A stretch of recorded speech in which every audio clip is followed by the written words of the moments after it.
I didn't have no motivation to do it. Zero motivation to do anything. Zero motivation to have a shave, zero to brush your teeth, even have a shower, nothing. I can't tell you in words how I felt, how down I was. When you lose control of your own mind, you're in a bad place. I just wanted to show the world that if mental health could bring somebody as big as me and as strong as me and, you know, the stereotype heavyweight champion of the world to my knees, then it could bring anybody to the knees. And I thought to myself, if I can show the world that you can come back from it and to get back in shape and get back to the top, then anybody can do it.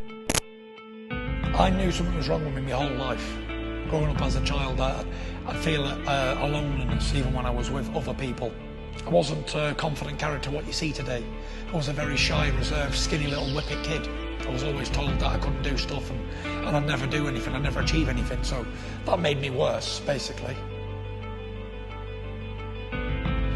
I've experienced the highest highs and the lowest lows in life.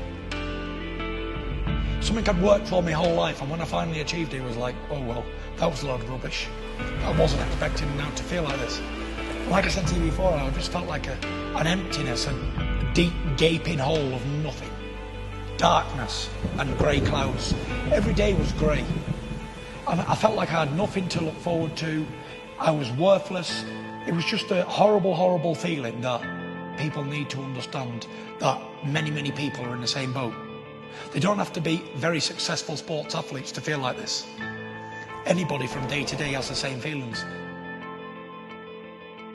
What does it all mean? What does being a world champion really mean? But what I was trying to say was, what does it all really mean when I'm not well on the inside? I was in a position of power. I had glory, fame, achievements, money, a family, all earthly assets that one could want. But it meant nothing, so they couldn't understand why would this man feel like this. The repetitive thinking, the same stuff day in, day out, and it won't go away. And the more I'm trying to think, right, I want to be positive, negative, negative, negative, negative. And everyone I was around was getting negative too because I was putting it on them.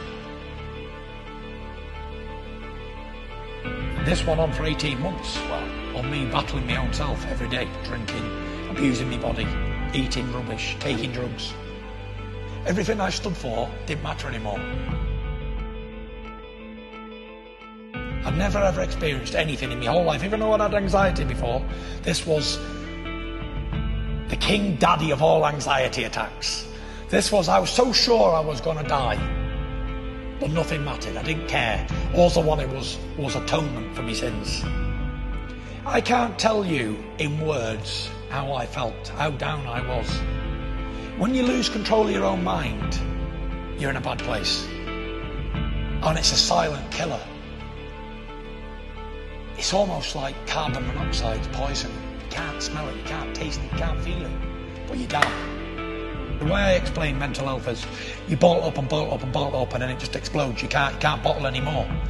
And that's when you're having your bad times. And I was drinking every day, something I'd never done in my life, to try and wash me sorrows away. But it come to a stage where, well, that's one way of doing it, but I'm going heavier and heavier.